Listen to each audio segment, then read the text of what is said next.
Welcome to the Realize Podcast, brought to you by Dr. Jacob Wilson and Dr. Jacobi Cleaver, optometrists combining their love for eye care and movies.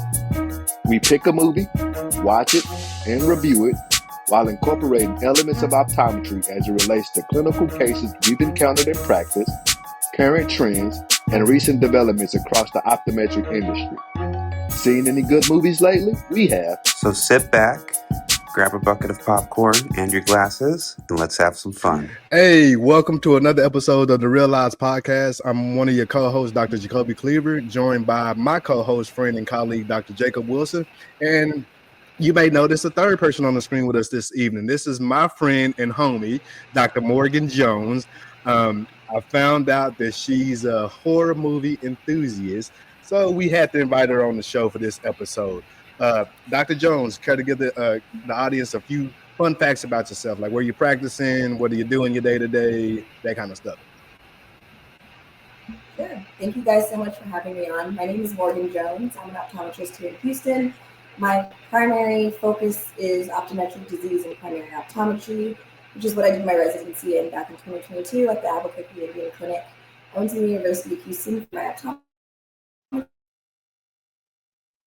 school, and then I went to Texas A&M for my undergraduate degree. I work now in a mainly inpatient hospital-esque setting, and it's like a multidisciplinary clinic. Has every working under one roof. Most of my patients tend to be seniors, so I get a lot more range of optometric disease than maybe the average bear does. So my day-to-day, I just see routine and medical-based eye exams, so like diabetic visits, glaucoma visits, cataracts, red eyes, foreign bodies, flashes and floaters. Anything outside of surgery, I will see it. Perfect. So that kind of brings us to our first point. Usually, Dr. Jacob and I start each podcast with a fun clinical case or an interesting clinical case. So, Dr. Jones, we'll let you kick it off. Any cool things over the past week or so? Over the past week or so, I had a really interesting case. Okay, I had a patient who was like a mid-40s African-American female complaining of intermittent ptosis, preceded by a really painful behind the eye headache that only resolved.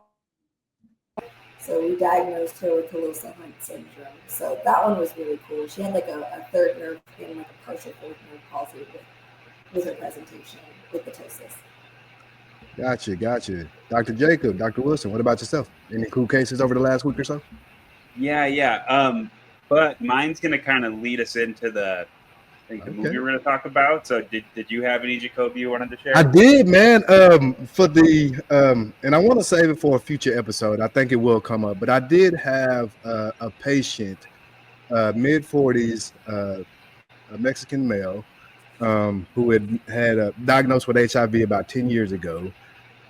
He went back to Mexico, and unfortunately, he was unable to continue his HIV meds at that point. He's back here now, and he restarted the treatment. But this is the first time in my career since I graduated as a student and since I graduated in 2011 that I've ever seen Kaposi Sarcoma around the eyelids and everything else. Yeah, it was pretty cool to see, man. So now he's being treated, and even though I was able to see it around his eyelids and the adnexia of his right eye, he did have spots around his body, his torso, his arms, and everything else. So it was a pretty cool thing to see. Pretty educational moment. Yeah, for sure. But hopefully we can talk about that in a future episode. But tonight, the reason we have Dr. Jones joining us, we're going to talk about the movie together. And I really think that Jacob needed some backup on this one because we're going to disagree. I think we're going to really disagree on this one, guys.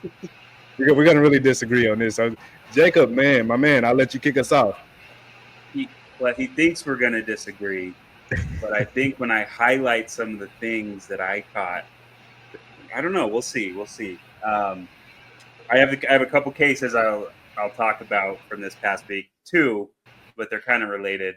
I just want to ask, do you know what the CD4 count was on the Kaposi Sarcoma patient? And does that matter like it does with CMV retinitis and? I think it does matter. I'm not sure if it matters this much at this point, but his CD4 was over 200. But that might have been because he got back on his treatment recently too, right? Wow. So I'm not exactly sure what it was before he started that. I can go back and find it. It just takes a lot of digging. I don't know what you guys use at your clinics, but we use Epic. So it's all there. You just got to go back and be able to find it. But yeah, but I'm going to follow up with him. I wrote his name down and everything else. So I'll see him soon. Okay, cool.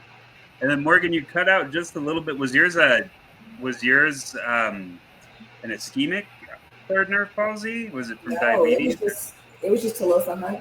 This was. Oh, okay. Oh, Tolosa Hunt. Oh, no, yeah, you did. Yeah, you cut out. Tolosa Hunt. Okay, yeah. You cut out at all. So I was like, okay. We got to spend a little time on that. We got to spend a little time on that. Yeah, we do. Yeah, we do. Yeah, we do. Yeah, so no, tell us about that. We got to know. I've never seen a Tolosa Hunt. Me neither. No, I haven't either. The chief of neurology happened to be walking by, and I was like, "Hey, can I pick your brain about this case? Like, all her workup has been completely normal. She will get like a unilateral pain. Steroids are the only thing that resolves it. She will go to the hospital, get CTs, get MRIs. Everything is completely normal." And he was like, "Yeah, Tolosa Hunt. That's." So just off top, the neurologist that's what that is, huh? Well, that's cool. That's wild, man. Yeah, so, no, it was cool. Yeah. So what further workup would you do? Like what's the follow-up protocol? Me, I feel like it's more of like a diagnosis of exclusion more than anything. So like she got blood work done in neurology, she had MRIs done, she like they made sure she didn't have MS or Parkinson's or anything, odd beyond that. Testing, color vision, ELIMS, fundoscopy, like everything was completely normal. So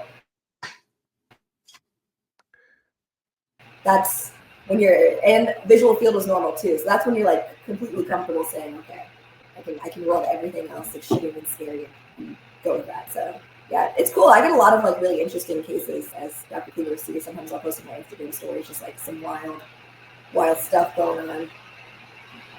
Yeah, cool.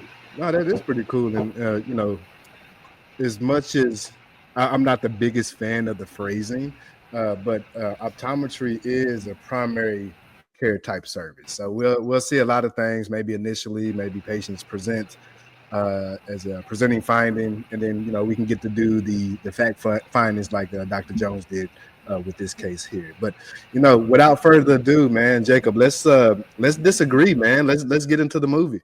Okay. All right. Yeah. Well, let me tell you about my two cases because I think the second one is gonna help lead into this fantastic movie. I'm not even being sarcastic. I really enjoyed this movie. But yeah, so today, something I wanted to mention, I set my record today. I saw a 2-day-old child, newborn, with a suspected torch infection. So that could be toxoplasmosis, syphilis, HSV, CMV. There's different infections, and specifically with some of those, we can see some cataracts and we can see some chorioretinitis that can pop up. So I got to go over. Our pediatric ophthalmologist joined me.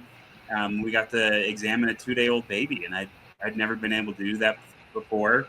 She was about 3 or 4 weeks early, so I mean, just a really tiny baby. We put the speculum in, used the sterile depressor to direct the eye in different directions, and it was fun, and everything was okay. Luckily, there was no ocular findings, but I wanted to highlight working in a hospital setting, you never know what you're going to get to do that day. So that's like a multidisciplinary setting like Dr. Jones was talking about. It's such a great way to practice. So yeah, just wanted to throw that out there. My other one is I was actually off all last week, so I didn't see any cases in clinic, but I did go visit some friends in Idaho. And one morning they came upstairs. I was sitting there eating breakfast, and they came upstairs, and they had their 11-month-old baby. And they're like, okay, let's see the eye doctor. And they set her down in front of me on the counter, and her whole eye was just caked with a yellowish discharge. She had a little bit of a preseptal cellulitis going on.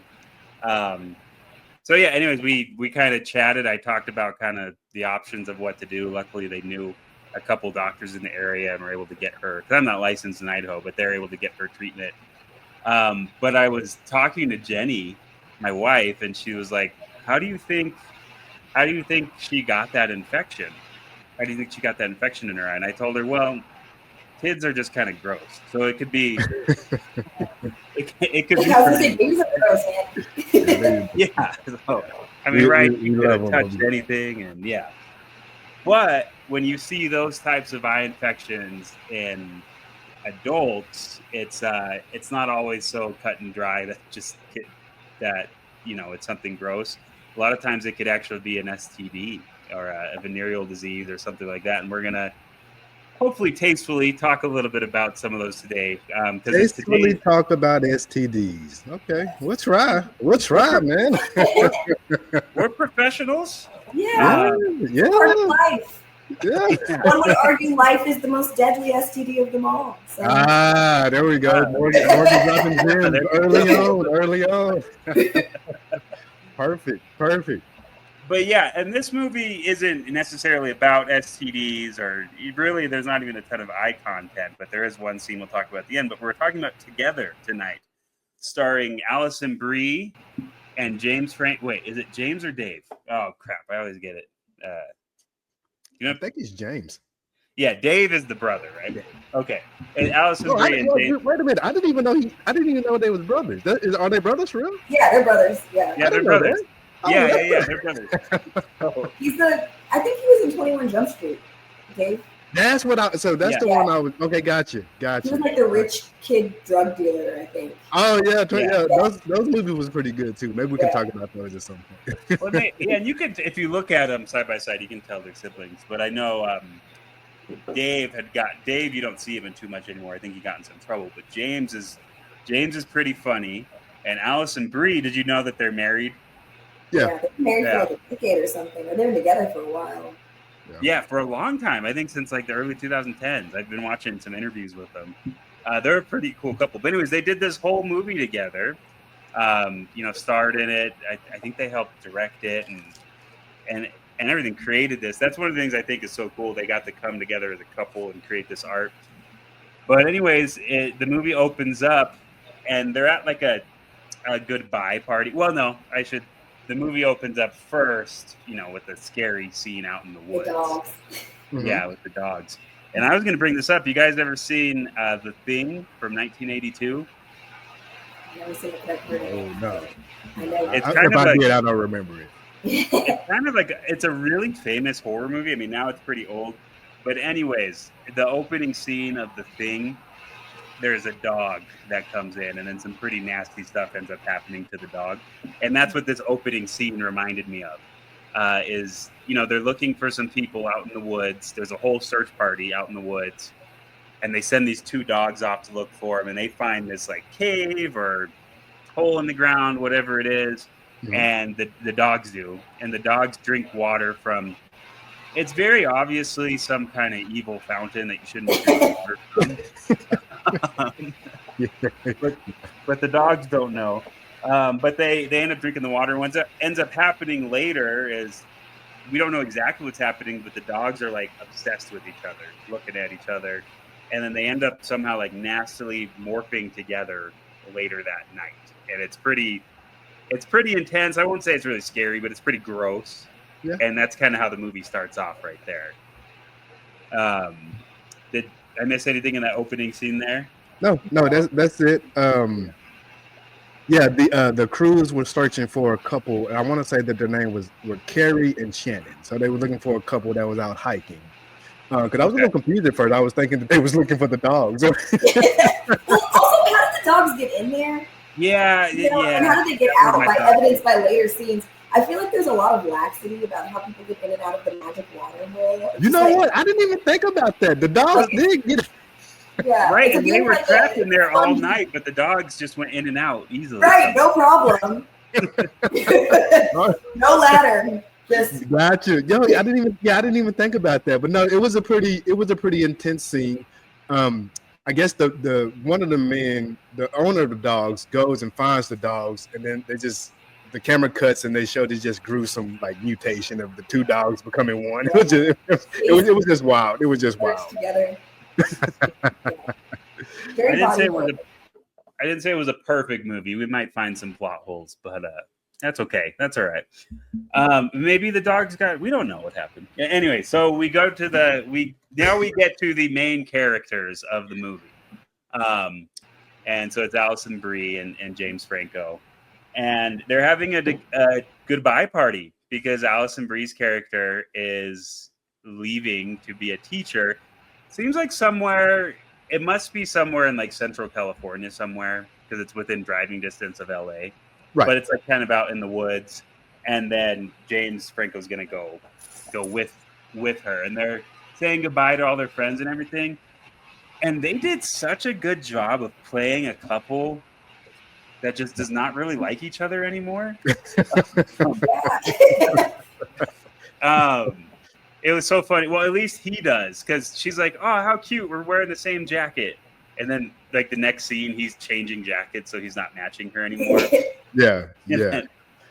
And then maybe this could be one of the most uncomfortable scenes of the movie. Is she proposes to him in front of all their friends during this goodbye party? Yeah. And he just stares at her. Yeah, he kind of blanks out. The scariest part. You think that's the scariest part? Yeah, right? The man who's like, Yeah, he just kind of blanks out for a little bit, and then by the time she starts to get up, he's like, yeah, of course I do. Yeah, but you ruined it. You ruined it. Yeah, it's too late. But they did in this first scene, they did a real good job. Yes. It was rough. But in this scene, they did a real good job of kind of a certain, and Allison's character's name in the movie is Millie. They did a really good job of kind of a certain Millie role as the dominant one in a relationship. And I was getting the fact that Tim was more of, I don't want to say submissive, but he was really dependent upon Millie, and that's what I picked up fairly really early on. Oh, and then he, she's a teacher, but he's a musician, right? And so he's meeting with his brother, with his girlfriend's brother, and his brother's he's in the band, and he asked him to go on tour. And he was like, "Well, I don't know if I can get back to practice because it's 2 hours away, but I'll see what I can do." And then he starts giving a mess about. He's like, "Man, I thought you would be cooler since you're messing with my sister, but now you're just kind of lame like she is." So Tim agrees on in that moment, like, "Yeah, okay, I'll be a part of the band." Like, but then we come to find out why this is almost impossible for him to get back and forth to LA. But we won't get ahead of ourselves. Yeah, no, I think they mention it right there, and that there's also a scene where Millie, at the same time where Tim's talking to his friends, where Millie is talking to her friends, and her friend is like, "This dude's a loser. You guys haven't been sleeping together. Like, what's going on here?" So I feel like there's a lot of subtle foreshadowing too, actually, for future scenes as well, like him changing the jacket so they're not one person, or like him taking on her character traits. And like the not having sex. So I feel like upon reflection, there's a lot of foreshadowing to like future events. Hey man, Morgan providing the insight, man. She may take my job. She may take my job as co-host, man. I didn't even think about that. But I completely forgot about that. Millie's friends are not a fan of Tim at all, because Tim, for the lack of a better term, is a damn loser. He is. I mean, Morgan, would you be a fan of your friend's boyfriend if it was this guy? I've never liked any of my friends' boyfriends. I'm not a good fan. So that's a conversation for a different episode. We'll talk about that one offline. Dump him. Actually, I do kind of have to do that though. You got to keep your friends safe, All right. So, anyways, they go to bed that night and they share this awkward, like, they're apologizing and she's like, "Is it like, are you sure you want to do this?" And he was like, "Well, it's too late now, isn't it?" And she was like, "Yes, it is too late." And then he has a pretty like scary dream, and we don't know we know something has happened to him and he lost somebody, but we don't really know who yet. And so we hear all of a sudden she's just saying some messed up stuff to him, like, everyone knows that you need me and I don't need you. And, just some things that are pretty mean. And he's like, "Why are you saying this?" And then he tries to look over and everything's like real dark and you realize it's a dream.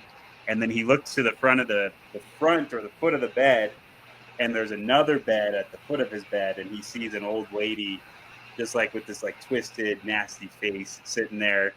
And he like tries to hide under his covers. And as he pulls up, I think this is the best jump scare of the movie. As he's hiding under his covers, the lady's face pops up right in front of his face. Yeah, I admit that one got me. That one, yeah, that one had me jump. That was pretty good. And then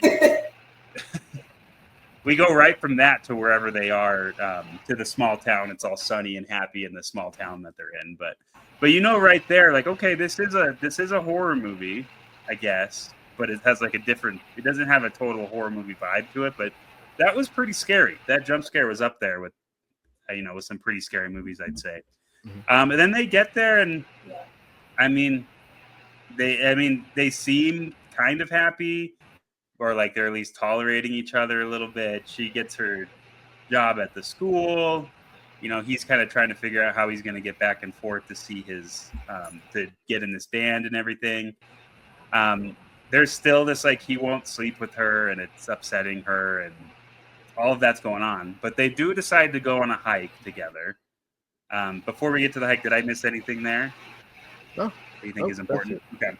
At school, well, not at school. Millie meets the teacher. Yeah, she meets. She met the teacher before the hike. Yep. Yeah, and this teacher, he seems pretty dubious right off the bat, I'd say. Really? I thought he was kind of chill. Oh, you thought so? Yeah. Did you? No, he was getting awful vibes. Oh man. Yeah. All right. Look. Later down the road, but I already knew it was up the second he mentioned the church. Yeah, but a little too much, sir. Yeah, but he didn't mention the church until later on in the movie. But I'm thinking like at the first time when they met each other about the coffee cup or whatever else in the teacher lounge, I thought he was pretty chill. But maybe my vibe meter is off. I don't know. His vibe was threatening. He was like, I don't know. He was too ominous and threatening, and like, I don't know. Whoa. Yeah, your vibe meter might be off, Jacobi. You might maybe give us a call. Like if you're on the fence about someone, maybe give us a call. No, I'll say I didn't think he was necessarily evil right off the bat, but it definitely felt like he was at least like going to try and break up this relationship or something. Like it seemed like he was up to something. That's how I felt when he was. Wow, I didn't get that at all, man. When he was like, now I gotta go watch it again. Yeah, he was like, "Oh, your boy partner," and it was all condescending. Yeah. But anyways, yeah. So she meets that teacher, and that's all we really see of the teacher. He seems his vibes are a little off, but there's nothing more than that. So, and we find out that he's their neighbor also. So, out in the middle of the woods, wherever they live, he has a yellow house out near them. So, anyways, they go on this hike after work, or maybe it's the next morning. I think they go on a hike the next morning, and it's Millie and what's James Franco's name again in the movie? Tim.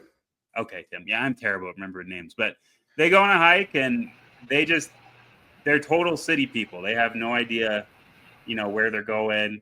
And they're lost at one point, and he's like, "Okay, I got a compass. It says this way's north." And they both are like, "Well, what does that mean? What do we do with that?" And they didn't know. So they just continue to be lost.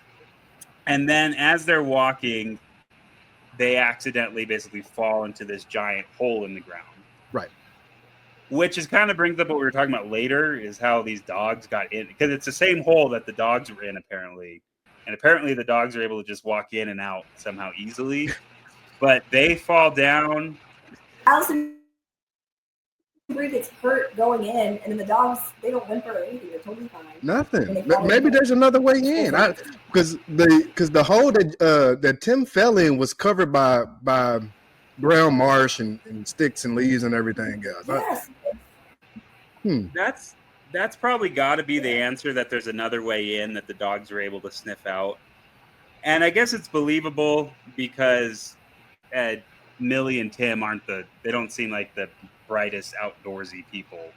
So maybe they just No, thought they were no, that's a good point. They're definitely city folks. Definitely city Yeah. folks. That's how they got lost. I mean, And drinking random groundwater with us. and we should exactly. And then we should also mention that this is where we keep seeing the bell. The bells keep popping up all over the place now. Yeah. So yeah, they're stuck in there. They're stuck in this cave, and they like stay overnight. For all we know, there was just another exit they could have walked out of, but they didn't look very hard if there was. Actually, you know what happens? She tells him to look for another. She tells him to look around, and he just yells. I think that's what happens. Mm-hmm. He like yells, and it echoes back, and he's like, "No, there's no other way out." So maybe that's all it was. Is they just didn't look very hard, and maybe they could have gotten out. And anyway, not to mention it's raining at this point too. So right, you know, they kind of decide to stick around, and I kept calling it a cave, but they decide to stick around in this cave because it's raining out. And then Tim does the most irresponsible thing that you could possibly do. And I'm not a hiker by any stretch, but I'm not drinking out of any bodies of water that I'm not that I'm unsure about. Like if it doesn't come, y'all aren't gonna die. Right. Hydration in this 24-hour time period, so y'all have random water. No, not at all, right? It's good. No, I guess this could have been a good point to bring up acanthamoeba at this point, but you know we'll save that for another episode. Acanthamoeba or even river blindness, that parasite. Oh, that's correct. That's correct. That's correct. But no, that's crazy. Yeah, I was gonna say river blind trip. Yeah, Yeah. But that's crazy because it's not just it's obviously a body of water that's not purified or clean. It's also, like I said, it's obviously something evil and haunted. There's like all these, the water's like jet black. There's all these like church pews and what look like people's skulls and stuff like in the rocks. And like, why would you ever drink out of this? Maybe after 4 days stuck down there. But yeah, it was a few hours and it was raining. If you're going to grab some water, the rainwater is probably better than that random water. So, I don't know. Good catch. Good fact, man. Good fact. And they had a bottle. Yeah, they had two. They had an empty wine bottle and they had a water bottle. So, yeah, another plot hole, whatever. Still a great movie. I'm not so sure, man. Right. Well, you think the same at the end of this? Yeah, we got a couple of heavy flaws right off the back, man. I don't know, Jacob. You may change your mind by the end of it. I don't change my mind. That's fine. I'm very stubborn. No, so they go to bed, and we know at this point that this water is what caused that freaky thing to happen to the dogs, where they got morphed together. So you're just like, oh no, what's going to happen to them? And they wake up in the morning, and their legs, like at their calves, their like shin area, they're stuck together. Right. And then they just kind of have to rip them apart, and they're both left with some cuts. But that's really it. That happens then, and then they're pretty easily able to climb out of the cave again. Do you remember what Tim called the sticky stuff? They call it like a fungus or something? They called it mildew. Mildew, yeah. Mildew. Okay. Yeah, fungus. Mildew. Guys, you know what? We missed a really important scene before they got here, and it was the rats that he found in the ceiling. That's right. We did. Yeah. We did. So, yeah, we did. I think we also missed him having the train station gig too. No. We hadn't gotten there yet. We hadn't gotten there yet. But we have to. Yeah, but we have to. The mention of the gig. Yeah. No, we hadn't gotten there yet because this is right after they moved in. Tim has like this overpowering smell that it seems like only he can scent, and he's going around sniffing it out, trying to find it. Lo and behold, it's above a light fixture. It's a bunch of mice and everything.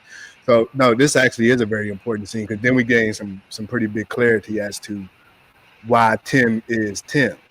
So, Dr. Jones, you want to take it from here? He finds the rats above the light fixture. Oh yeah. So he starts to smell an unusual smell. I think that's what it is.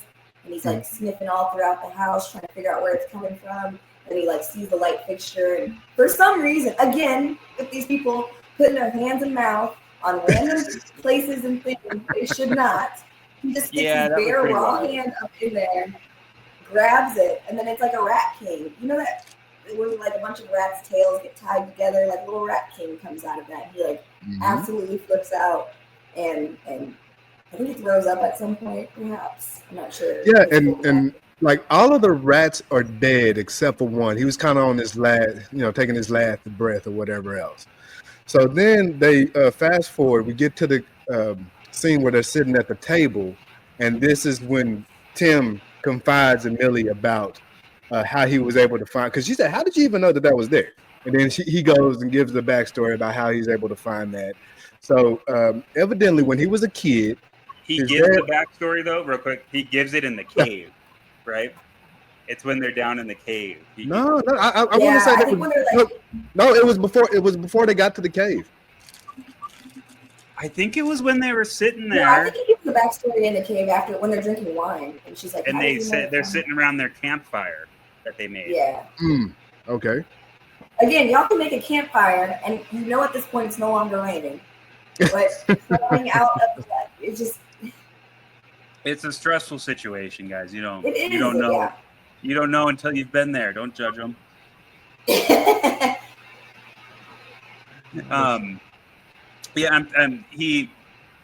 But she does ask him, like right after he finds the rats, he's like, she was like, how did you know to look for that?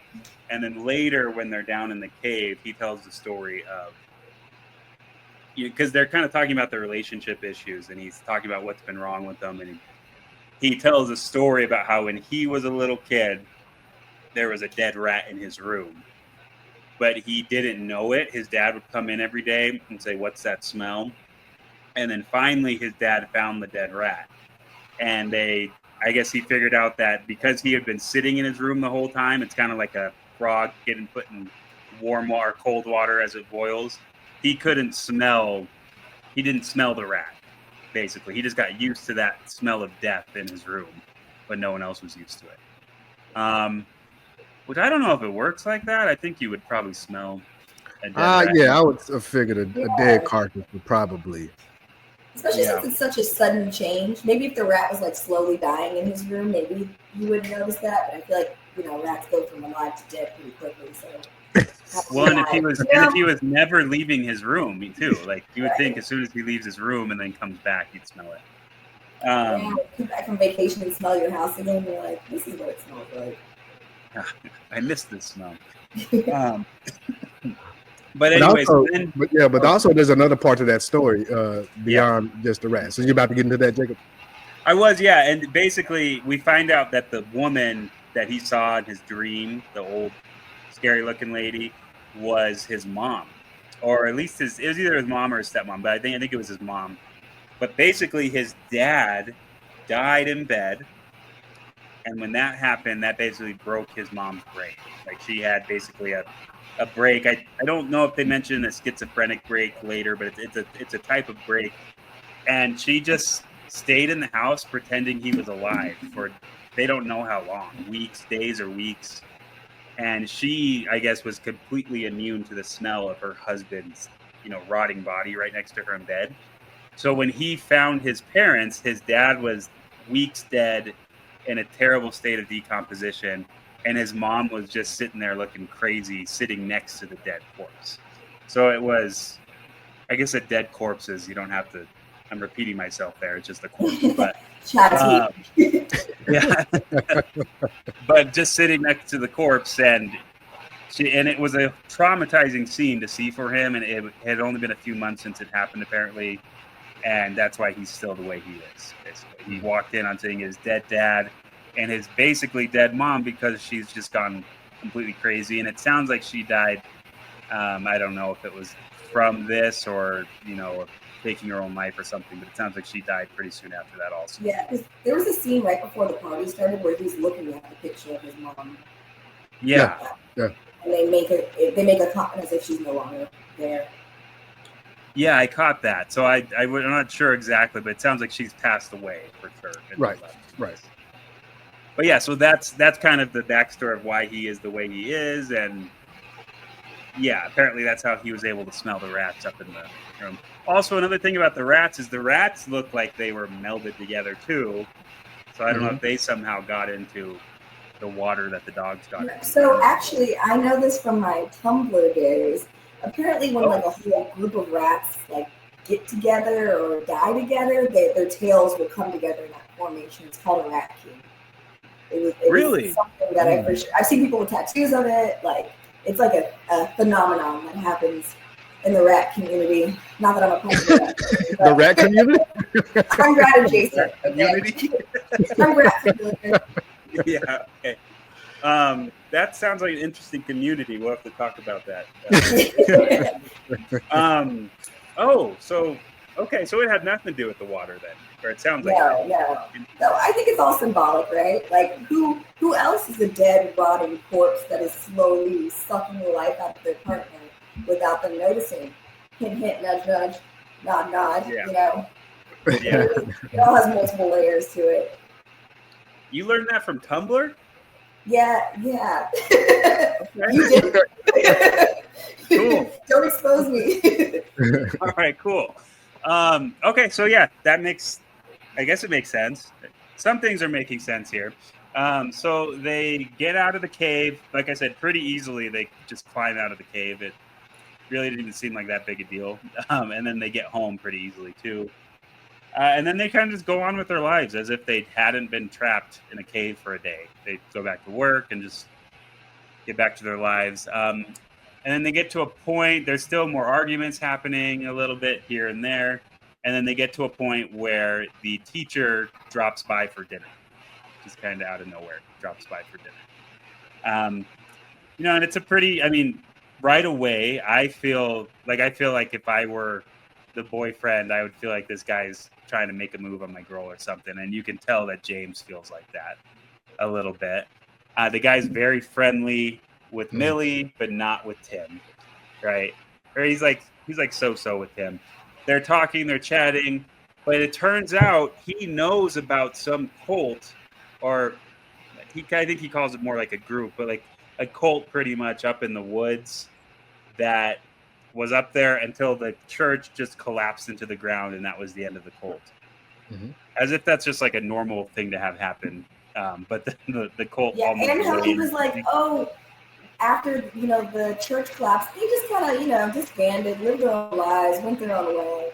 That raised a red flag for me because I'm like, no, I don't know. I've never been in a cult, but I feel like that's not how they end. Right. They don't make people just walking away because the little church collapses. Like something happened.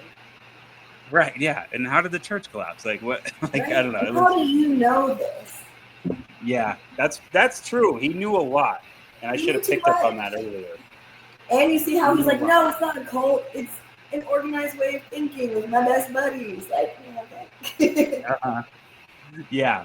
So yeah, he's definitely given some off vibes right there. And at the end of the night, Tim and Millie get into a little argument, basically about how much they hate each other, really.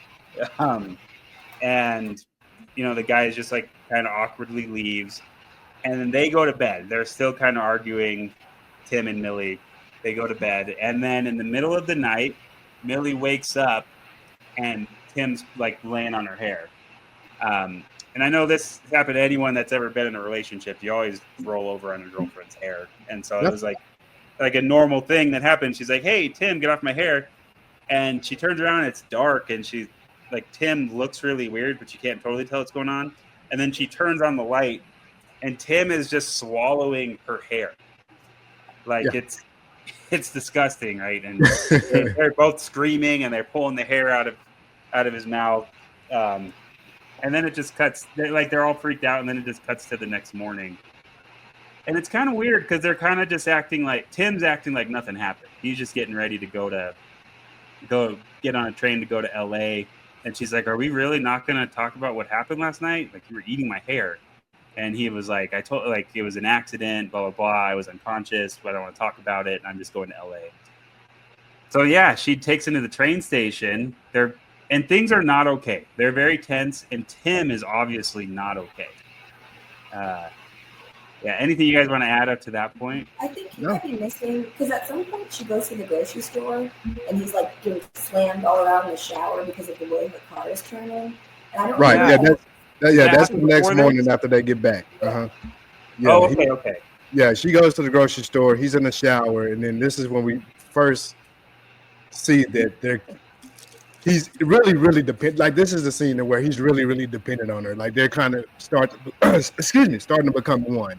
So as she's driving, he's mimicking the movements by and getting slammed up against the shower and the walls and this kind of stuff. It was I think it was a pretty cool scene, I thought, but it was definitely weird too. Yeah, it was a pretty cool scene of symbolism, but it was definitely weird. I mean, it was weird, yeah, but it was interesting, yeah. And he was just slamming against the tile in the shower too. It was pretty unsettling. But so yeah, we already see there's some kind of like he can't be without her thing going on. Right, and that was just her going to the grocery store. So she drops him off at the train station. They're not really on good terms. And then she leaves. She goes back to school, goes to work. And you can tell that he's just not okay. He's just sitting there. He has to be with her. And then all of a sudden, he's just walking down the road, like walking down the road, basically, to get to her. He leaves all his bags at the train station, and he shows up at school. He's just standing in the window. He does a really good job, James Franco, of just being funny and creepy in this movie and like really dependent on her because she's teaching and she looks out the window and he's just like standing there kind of like do you remember the old Dave Chappelle skits about Tyrone Biggums? Yeah. That's kind of what he reminded me of, to be honest. Like I thought he was gonna start scratching his neck at any minute. But yeah, so he shows up, so she comes out and she's like, "What are you doing?" Or he shows up, she's like, "What are you doing?" And he's like, "I just needed you." And they like go into the boys' bathroom and she's like starts to yell at him.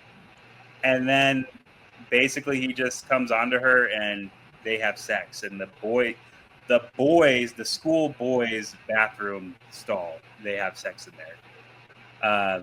Yeah, and then there's a pretty disturbing scene that happens after that. But I feel like the bathroom scene is the scene that made me like physically want to throw up. Just like the sound and visuals and like the blood after they get physically stuck inside each other is like, oh.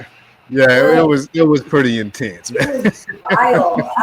And this whole movie, you had mentioned earlier, this was before I got on my phone's hotspot, I got better Wi-Fi, that this movie is like a different kind of horror, and I think it's like a very perfect example of body horror genre where like the horror revolves around processes in your body that you can't control, and I think that's like made a different, more sickening vibe of like your body betraying you, or like, you know, not having control over who you are. Because we also see scenes where he's going to the psychiatrist and they're like, no, just anxiety. So I think it does a good like reflection of like, oh, am I going crazy? Which also ties into the eye as well later on. But yeah, the body horror genre I think is a very I think that's what I yeah, and I think that's what I liked about it. I liked the body horror. I liked that it was making us feel uncomfortable in a different way than maybe some other movies were. We spoke about Weapons earlier tonight before the show started, and Weapons definitely made me feel very uncomfortable, but for a different reason. Oh, no spoilers. That's right. You haven't seen it, but I'm not saying anything. Don't worry. But yeah, but for different reasons, right? I also think, and I'll have to look this up, but I think they were really paying a tribute to the movie The Thing at the beginning with the dogs and how, because The Thing is one of like the original really just gross body horror movies. If you ever go back and watch it, it's about an alien who can turn into different things, and as it turns into different people, it's just really disgusting. And I really think they're kind of doing a throwback to that, and I enjoyed that. But anyways, let's talk about this scene. They have sex in this bathroom stall, and it's the first time they've had sex in months, is what it sounds like. And so they're happy, and then they're like, okay, let's get going. And they try to pull apart, and they can't. And the whole time you're kind of like, okay, their legs were just touching a little bit and they got stuck together. How are they having sex right now? And they did get stuck together. And then not only are they stuck together, they see that one of the little boys is standing outside the stall. You just see his feet underneath the stall. And so now they're freaking out, trying to get apart before he comes back with someone to before he goes and tells on them. And she just finally says, "Okay, I'm sorry," and pushes him off. And it was he like screams and there's blood. It's like the most uncomfortable thing ever. And then they're kind of the neighbor teacher who has bad vibes, he shows up. Jamie, right? What's his name? Jamie. Jamie. Yeah. I should be better with names on this podcast. Yeah, I just say. But yeah, Jamie shows up and she leaves Tim in the stall, and she comes out and kind of tries to explain to Jamie that everything's okay, he's not buying it. But then Jamie sees a little bit of blood running down her leg. And he's like, okay, just go, take care of it. Let's get out of here. But as he's going away, we see that Jamie sees Tim's foot stepping down in the bathroom stall. So we know that Jamie knows what they're doing. But he doesn't say anything about it, or just, pretends to forget about it, basically. So, but yeah, so that scene happens. So we see how serious this oneness, them being together, really is starting to become. And then that night is when he's working down on the computer and she's upstairs. Is that when that first happens? Yeah. So this scene, I thought this scene was great. He's working on the computer. One of the things he's finding out is this couple, they find out about a couple that went missing, and he finds out that their last pinged location was pretty close to where they got lost in that cave. So he's on the computer doing all this research. She had gone to bed a little bit earlier. They were in a little bit of a fight, but they were doing a little better. But she had gone to bed a little bit earlier, and then you just hear footsteps upstairs. Like she's getting up and coming down the stairs, and he's just working at the computer. And then all of a sudden, they have kind of this like fog mirror glass door. Not mirror, but fog glass window door. And she just comes flying into the window. Like, you can't see her, but you know it's her, and you see the outline of her through this fog window, and you see blood just kind of trickling down from her face. And every time he moves, she slides across the window. It's a pretty freaky scene. What do you guys think of that scene? I thought that was maybe my favorite scene in the movie. No, it was definitely pretty cool. Yeah, I did like that one. I was probably watching it through like this, because even though I like horror, I also like to watch it like this. So well, and it is pretty freaky because she's. Oh, sorry, I cut you off. No, you're good. You're good. Oh. She's hurting herself because she just slams into that window. And then they show the other side. They just show her feet, and her feet are like dangling off the floor. So she's being pulled so hard towards him by this unseen force that she's just pushed into the glass, off the floor, everything. Finally, he opens the door. She flies into him. He ends up having to slap her. And this is where the movie kind of starts to get funny, which is also what I enjoyed about the movie. But he slaps her to get her off of him. And she wakes up and she's like, "What are you doing?" And he's like, "What am I doing?" And they kind of like are yelling at each other. And they get in this big fight. And I'm getting my nights mixed up. Do they get in a fight right here where they say they want to break up, or is this is it, because he slaps her, she wakes up, they start to argue, and he was like, then they're discussing it, and she was like, well, maybe it's a seizure, and then he said, you was having a sleepwalking seizure, something along those lines. And then this is when they agreed that they need to start to keep distance from each other. But the distance, what I was getting from this, what Millie meant by distance wasn't what Tim meant by distance. Tim meant physical distance from each other. And I think Millie meant that they need to break up. Because at some point she mentions that her parents are going to come up and join them for lunch on Sunday. So I'm not exactly sure what day. She's like, I want you to not be here. Right. Yeah. And And then I don't think you should next night is that when she goes to Jamie's house and is like, "Hey, I'm so sorry about what happened." Because she comes to Jamie during the day. I don't know if it's the same day. Yeah. Well, after they got called in the bathroom, as soon as they got home, she went over to apologize. Yeah. And I think that's also the scene where Jamie comes in and tells her about his husband. No, that's when she goes back because she left her keys over there. No. You're right. No, Morgan, you're absolutely right. They briefly discussed that he did have a partner, but he left. We don't know why he left. So that's when she went over there to apologize about what happened in the bathroom, blah blah blah. Mm-hmm. And I think she sees Tim in the mirror and she like leaves hurriedly, and it's like, what the hell are you doing? You know. He's just standing outside the window like Tyrone Biggins. Like, outside the window. Wait a minute, Jacob. Are you calling Tim a dope fiend? Or is that what you're alluding to? Is Tim a dope fiend like Tyrone Biggins?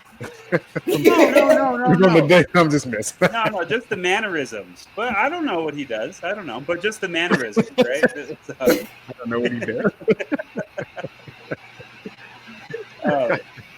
And if you remember in that scene too, Jamie really wanted to show her his wedding video. Yes. She's like, no, I gotta go.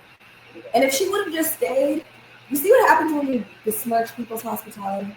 Yeah, that's right. You gotta stay, drink the water, the bottled water, or tap water, nothing from the hole.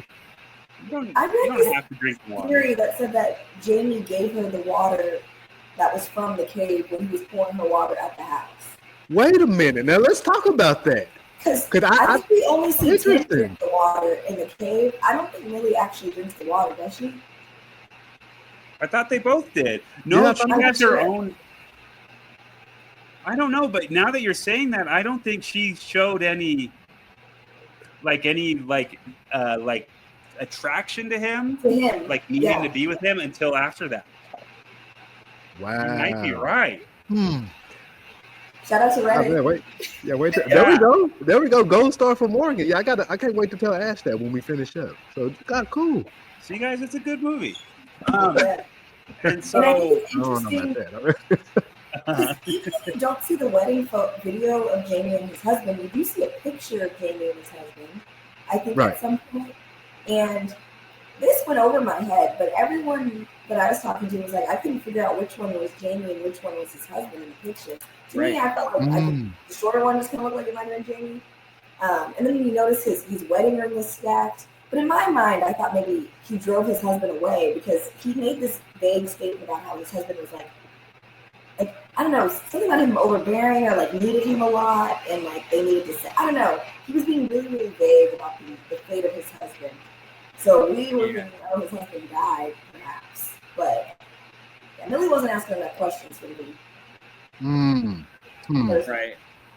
Well, and I watched it the second time this past weekend, and so I tried to take a good look at that photo you see of him and his husband, and yeah, neither one is him. Neither one is Jamie. Like, I don't know if they used AI or something to do that, or I don't know. I'm calling everything AI. I don't even know if that's what it was, or CGI. Yeah. I don't know if they use CGI to do that, but yeah, neither one of them is actually fully Jamie, but they both kind of look like Jamie. It's weird in that photo. Now I got to watch it again. Yeah. Okay. So they go. What happened? So now she says to him, I don't think you should be here when my parents come. And he's like, what does that mean? And she was like, I'm done with you. And it's like, oh, I mean, I pictured like having someone say that to you. Like that was her like breaking up with him for reals. And she makes him sleep in a different room. And he's like setting up his pull-out couch in the other bed. And he looks at her and he's like, I love you. And she was like, okay. And just closes the door on him. But so they're sleeping in separate rooms and that's it. And they're going to bed. And then in the middle of the night, we're seeing Tim's point of view and he's being dragged across the hallway floor. Right? You don't know who's dragging him. You just see that he's like, oh, what's going on? And then you see his feet and there's no one dragging him. He's just being pulled, physically pulled by some entity toward Millie's room. Right? And then he's able to stop himself, like in this really like crazy contorted way. He's able to stop himself. And then you hear Millie just slam into the door on the other side of her closed bedroom door. Bedroom door opens and she is facing backwards and does this whole like freaky backwards crawl towards him. And they're Yep, gotta have that. You gotta have that. Yeah, no, some horror movies follow possession. Also, I think we forgot to mention the part where he goes to psychiatrist because the only way he kind of tries to get out of this is what makes the scene funny too, is because he takes his muscle relaxers to try to get them to not, and they start snorting them and stuff. So I don't remember when he's the psychiatrist who gets the muscle relaxers. Jacobi mentioned it a little bit earlier. I think it's after the hair incident. Right. Okay. Yeah. Yeah, so he goes and they're trying to explain what happens and everything. So it's like after the hair incident. But yeah, so then they're getting pulled together that night. They're getting pulled together on the floor and they're trying to stop each other. But they finally meet up with each other and immediately their arms start like morphing together. And so then he gets this idea that the muscle relaxer, which is diazepam, that the muscle relaxer will stop them from coming together, basically, or at least help them get apart. And so they start crushing up a bunch of diazepam on the floor and snorting it like cocaine. And she's like, "What is this, Valium?" And he was like, "It's diazepam now." It was like super unserious. Yeah. But yeah, and then they wake up in the morning and they are mostly separated, but there's still a little bit of skin. And she has him all tied up and she has this crazy looking like handsaw out. And we saw the handsaw earlier in the movie and you just knew it was going to be no good later on. But basically she uses the handsaw to cut them apart. Right? And we only see a little bit of the cutting happen and then it cuts to them on the floor, just exhausted and bleeding and everything. And then she realizes that they need to leave. Like they need to drive and get as far away from each other as they can, blah, blah, blah. Or they want to go to the hospital, I think is what they say too. And so she realized she forgot her keys at Jamie's house. And this is where she goes over, Jacobi goes back to Jamie's house to look for the keys. So she goes to Jamie's house to look for the keys and she sees the wedding video playing. And Jacobi, you want to tell us a little bit about the wedding video that she sees? Yeah, it shows them him and his partner in a ceremony at the chapel that he alluded to earlier in the movie about. It was a chapel in the woods, and then it just kind of went away. So that's what it was all about. But it doesn't mention what happened with everybody else. But it's very weird, and even like they hold hands at one point after they say "I do," I guess, and it almost looks like they're like the hands was almost stuck together. Am I missing anything there? No, they cut each other's. They cut their wrists or their. That's right. They cut their arms and. Oh yeah. And so basically, you tell what's happening is they're morphing together. That's what this cult does. Is it brings you together, and then as she's watching the movie, she realizes, or you see that Jamie's been sitting behind her the whole time. Right. And he stands up and he's basically trying to convert her to this cult, like just let it happen. It's the greatest form of intimacy you could ever know, being one with another person. There's no secrets, you know everything. And she like hits him over the head with something and it makes him split into two for a second. And so you realize that the two men, he just morphed into his husband before and he's been two people in one this whole time, and that's what he's trying to get to happen to Millie and Tim. But anyways, Millie gets away, grabs the keys and runs away. And while that's happening, what happened? Oh, okay. And while that's happening, Tim has actually run back to the cave and jumped down into the cave just to see if he can get some more answers. And he actually finds the missing hikers.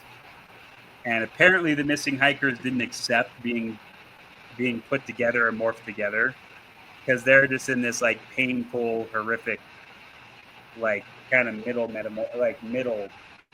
the road morphing. And it's super nasty. It's hard to describe. I mean, the best thing I would say that they look like a mutant. They just look like some freaky science experiment going wrong. They look like a mutant. Yeah, and the male hiker has a knife in his neck. So I'm assuming that to stop the process, one of them killed themselves to like stop the merging from happening. But I think. Oh, okay. I think you're right. I think you're right. Yeah. Now here's another thing. I know mentioned earlier when she was at Jamie's house. He tells her about how Zeus, original humans had like 2 heads, 4 arms, 4 legs, and Zeus like split them in half because they were too powerful, and like everyone roams the earth to find their other half. I think that was another good bit of foreshadowing that Jamie was giving to Millie And she was over Oh, at his wow. house trying to apologize for Okay. the sex Yeah. crime that she committed. Yeah. Yeah. That was. I was trying to remember what lesson he was. If it was Greek mythology or Egypt or whatever. But yeah, you can tell. You start to get the vibe, and he even is kind of like, you guys should just stay together. Like, oh, you get the vibe that he's in on something here. But you're right. I didn't realize. I think you're right. I think that one of the hikers was dead. That it had stabbed itself, and so one was dead. But yeah, it just looked nasty. There was like hands and feet going every direction. Hands all and kinds feet. of stuff. What did you say it looked like? Did you say a meat? No, a mutant. Just a A freaky mutant. mutant. Like the old school 90s cartoons, like the Ninja Turtles, they had a enemy that they was fighting. Looked just like that. Okay, I got you. I thought you said meatball at first. I thought you they looked like a meatball. It's like Yeah, well, maybe that too, man. I mean, I never had a meatball like that, but hey. But anyways, they get back to each other and they're kind of like, stay away. You know, they're trying to keep their space, but they're getting pulled together. And so then he says, no, I found out what we have. Yeah, okay. Yeah. So anyways, he realizes that if he kills himself, this won't happen to them. They won't morph together and that'll be the end of it. And so he like has a knife and he's getting ready to kill himself. And she says, no, wait, you don't have to. And we see that actually Jamie had cut her forearm. Mm-hmm. And so she was bleeding out and she was dying. And so she's letting herself die. And she's like, it's okay. They're like, I love you. And they're sharing their goodbyes. And she dies. Essentially, you think she dies. But then you find out later what he did to make sure that it didn't happen is he put his hand over the cut and just let them morph together. Right. Which basically saved them, right? Mm-hmm. Or like saved her life, but then it made it so they had to morph together later. And that kind of brings us to the climax of the movie where they morph together. It's this big, nasty body morphing scene where they morph into one person. And man, and you know what's funny? I didn't think it was actually going to happen. Yeah, no, I agree with you. I didn't think this was going to happen at all. But it does, and it was a pretty graphic scene. It worked in the time that in the framing of the movie, it kind of worked. But it was a pretty cool scene to see. It was pretty gruesome, but it was a pretty cool scene to see. It was pretty cool, yeah. It was. My one gripe with that. There she is. He's back. So my one gripe with the scene where they're morphing together was I thought they overdid the CGI a little bit. I wonder if they could have done some cooler practical effects to make that happen. Because sometimes the CGI didn't look that great, I thought. But anyways, yeah. And then her parents come to dinner 2 days later. They now have a bell as their doorbell, just like, Jamie did. And Tim, Millie, Tilly, they're one now.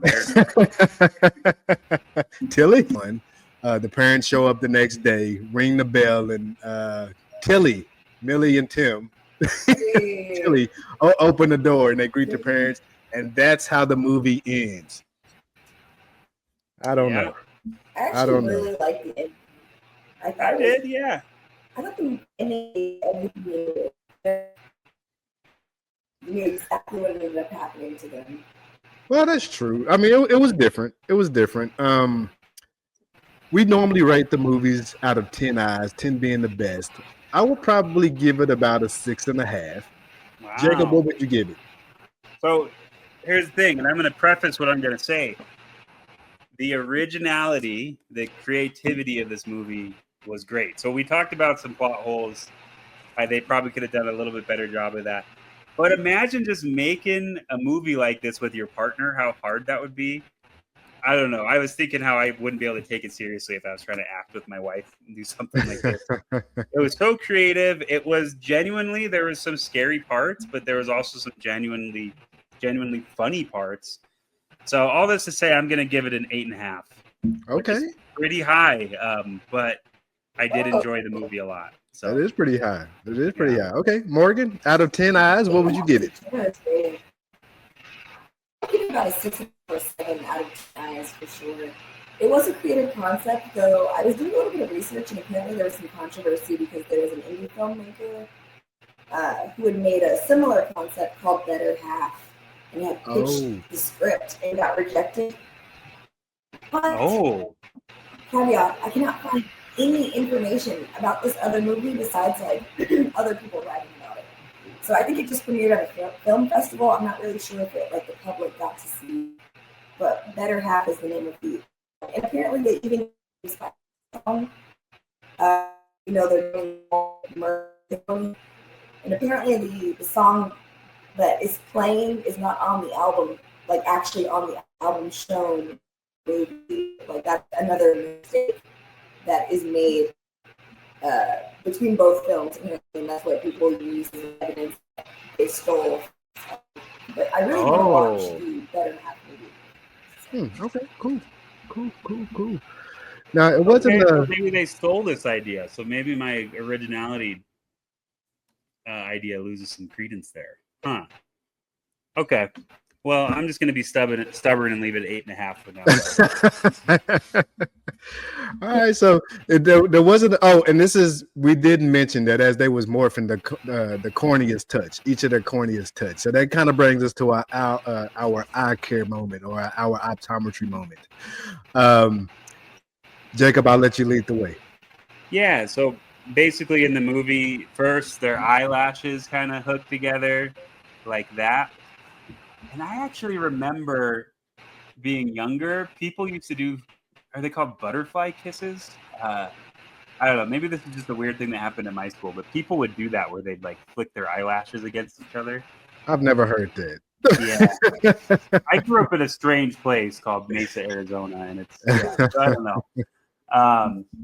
We're losing our friends. But anyways, I had heard of that before, but yeah, I was watching the movie. First their eyelashes touch, and then their corneas come together, and then their anterior chambers become one, and then they slowly kind of morph into each other.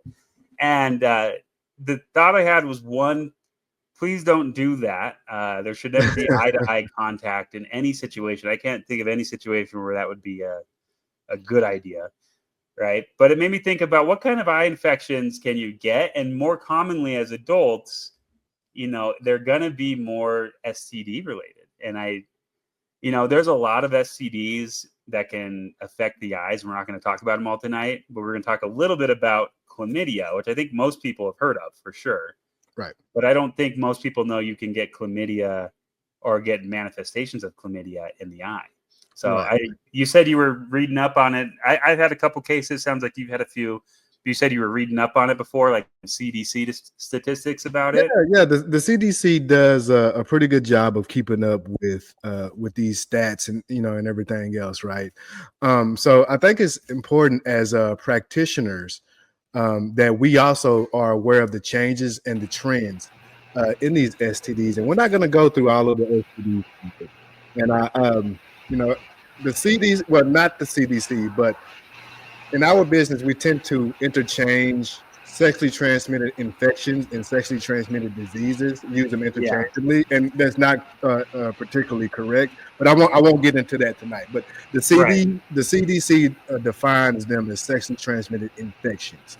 So every so often they do like sexually transmitted infections surveillance survey or something. And I think the last one was done back in 2023. And then we're just focusing on chlamydia. There was over 1.6 million cases of reported chlamydia. The word reported is important here. Reported chlamydia cases in 2023, easily the most common STI in the United States. And then, of course, chlamydia is caused by the bacterium Chlamydia trachomatis, which is sexually transmitted. But Morgan, how can you get a chlamydia infection in the eye? It's actually pretty easy. People don't wash their hands if you are engaging, in contact with like bodily fluids, and you go to touch your nose, your mouth, your eyes. You can easily pass bacteria on that way. And the mucous membranes that line our eyeball super open and willing to accompany any bacteria that want to enter them. Yeah, it almost just creates a perfect environment for an infection to just kind of pop up. So I hadn't seen the true case of chlamydia, what they call chlamydia conjunctivitis or inclusion conjunctivitis.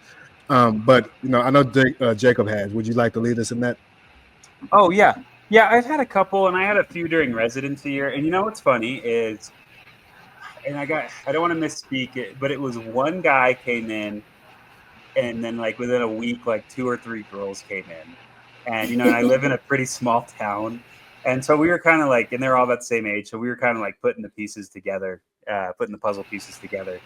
But yeah, I mean, it's an infection. It's what's good is it's treatable. I mean, whether it's in the eye or elsewhere, it is treatable. And for all of those patients, every time I've had one, doing 1 gram, just a one-time 1 gram dose of azithromycin has taken care of it for all the patients. And that's generally what Will's or other manuals, if you look up, that's what they'll recommend. You could also do like doxycycline, like a 7 to 14 day treatment with doxycycline, but the azithromycin generally takes care of it. All that to say, I mean, as practitioners recognizing it, know your age group. It's not that common for an adult to come in with a unilateral conjunctivitis. It can happen. It definitely can, but it generally isn't. Discharge is going to be watery, and you guys can correct me or if you want to add anything, but discharge is generally watery, and the papillae or follicle, I guess I've seen papillae and follicles, but it's a very angry palpebral conjunctiva. I mean, it's more so than in a regular conjunctivitis. So when you pull down that lower eyelid, you're just going to see a ton of papillae. Right. And so that's one way to differentiate that and other, like I know we talked about gonococcal and we'll talk about it later, but that infection looks very different than a chlamydia infection. So now that's in the U.S. I was kind of remembering, but trachoma also, it's an infection from chlamydia, and we don't get it much here, but it's one of the most, if not the most, preventable blinding conditions around the world, especially in places where there aren't drinking water. Right. And so, I don't know, did the CDC mention that at all, or are they really just sticking to? No, well, they mentioned it, but they did a really good job of just kind of keeping it all like STI focused. But for any of the students or residents listening to the podcast tonight, now Jacob mentioned the treatment options for chlamydia.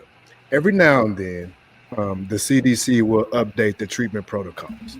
So even with chlamydia inclusion conjunctivitis or adult inclusion conjunctivitis, typically what would happen is that if a practitioner or they present to the urgent care, they're usually given like a drop, an antibiotic drop.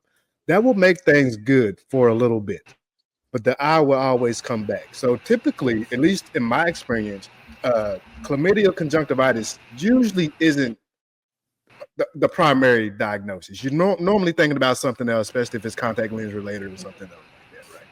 But the CDC every so often updates the treatment protocols. So just an example, if you had and we won't get too deep into it. So we had a gonococcal conjunctivitis case. How would you guys treat that?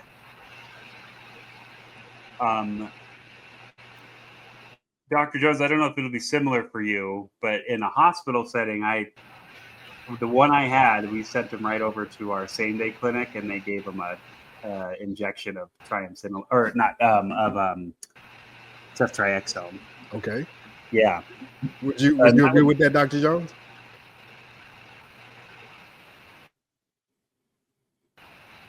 Sure. I'm like you, Dr. Cleaver. I've actually never seen like a chlamydia or a gonococcal conjunctivitis case.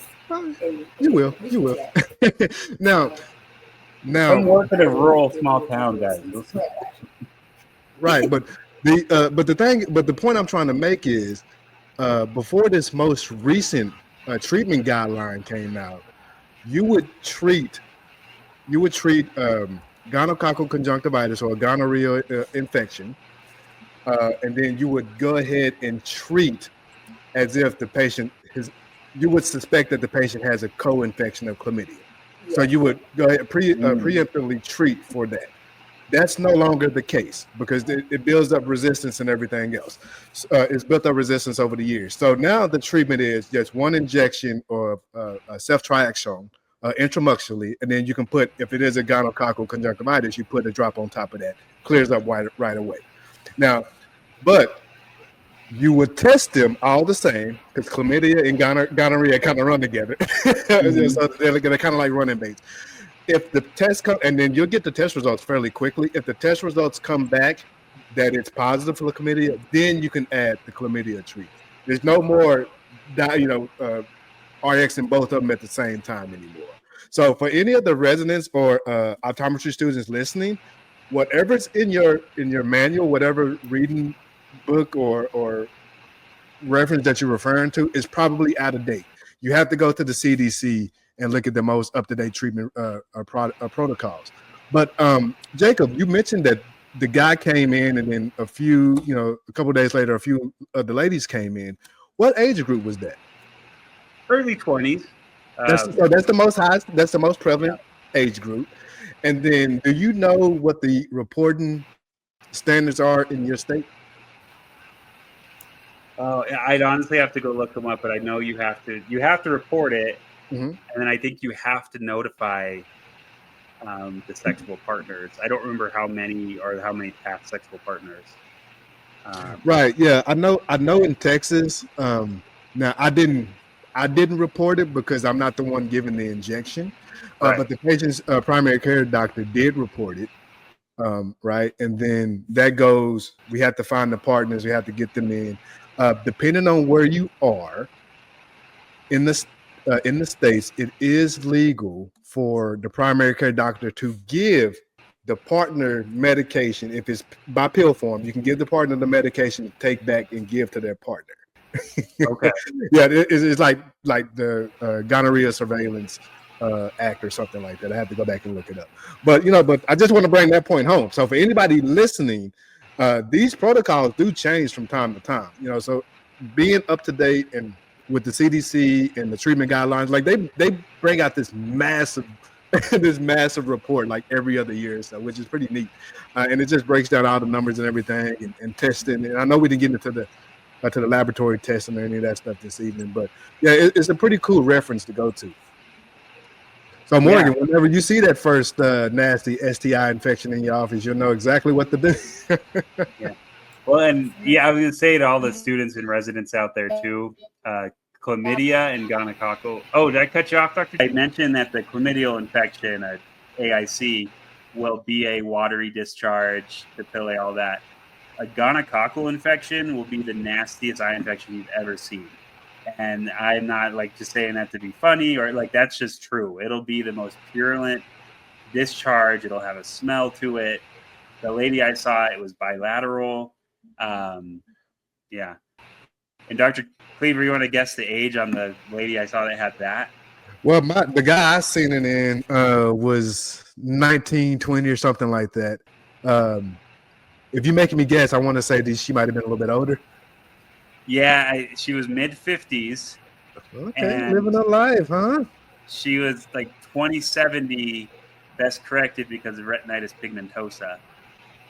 So we saw her quite often, and so it was just we had to have an uncomfortable conversation. And it's funny, but we still see her all the time because she's one of our RP patients and stuff. But we have a ton of RP out here on the res, by the way. Really? Yeah. I seen one recently. We'll talk about it in the upcoming episode. But that's also a good point too. In the beginning of my career, I was a little uncomfortable with having these conversations. Specifically as a male practitioner, and going over these things with the female patient, it is a little uncomfortable, but you kind of have to get comfortable with asking the questions because we're trying to get to the root of the cause, man. I mean, if it is, and contrary to popular belief, man, a lot of these STIs do not present with any symptoms, like the burning upon urination and all that kind of stuff. That doesn't happen that often. So a lot of the folks are asymptomatic. If we let that go on, man, it could have, could lead to pelvic inflammatory syndrome, infertility in females, all kind of stuff, man. So we need to have these conversations because we don't want to have those consequences on down the line. And not to mention the vision loss if there's anything related to the eye going on. Yeah. No, you got to do it as a professional. You got to do it. And you are the doctor. and you'll find this out. People will tell their doctors everything anyway. So it's. Well, I don't know about that, but I've patients have told me quite a bit as an optometrist, and a lot of things I didn't need to know. But well, that's what I say. Yeah, I hear things I really didn't need to know about or want to know about all the time. So, I mean, they'll talk to you about it. And this isn't related to like chlamydial conjunctivitis necessarily, but it is related to feeling more comfortable with having those hard discussions with your very young patient who had CMV retinitis. And I was, for some reason, just so nervous to ask him, like, well, are you HIV positive? Like leukemia or some sort of cancer that weakens his immune system. So it ended up not being HIV. But I remember talking to my boss, and he's like, you're the doctor. Just open that door and take that step. You know, no one's going to hit you on the knuckles with wool. It's all going to be okay. Cleaver said, like, you got to help me help you by being super open and honest. And it gets a whole lot easier as you move through your practice. Yeah. You know, no, that's a good point. I can't even add anything to that. And from what I remember, I said in the lecture one time with Dr. Mika Moy, who's on staff over at the Berkeley School of Optometry, and she was said by the time, and she works on Berkeley campus, so she does see quite a bit of STI infections. She said by the time the kid or whoever the patient presents to you, they probably were already seeing another practitioner, if not two. And maybe they didn't know to ask the question because maybe there wasn't any real reason to. You just see a red eye, some discharge, put an antibiotic on it, right? But you know, we do have to ask these questions. Well, I asked it first off, probably not without getting a pretty good history. Like, how long has it been going on? Have you had any treatment before? Is it getting better, worse? You know, those kind of things. And then I would kind of ask about those things. And if we're not getting much of anywhere, then I would probably go forward with the laboratory testing and those things. But yeah, you got to do it. And as optometrists, we definitely have the ability and the scope of practice to do these things. So we should do it. Yeah, definitely.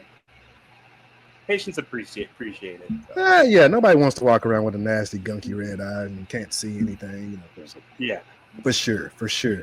All right, man, that wraps us up for this episode of the Real Lives Podcast. You guys join us for our next installment. Dr. Jones, thank you so much for joining us. I know we had some internet issues, but it is raining out here in Houston, so we just kind of have to make it do what it do. But hopefully, man, you'll join us in the future for another episode, and we'll really chop it up again. All right, you guys have a good one. All right, perfect. Good night, y'all. Yes, when I have better Wi-Fi, I will. Yeah. Thank you for joining us for another episode of the Realize Podcast. Be sure to give us a follow on Instagram and TikTok. And remember, don't miss the sequel. Get your eyes checked. See you next week.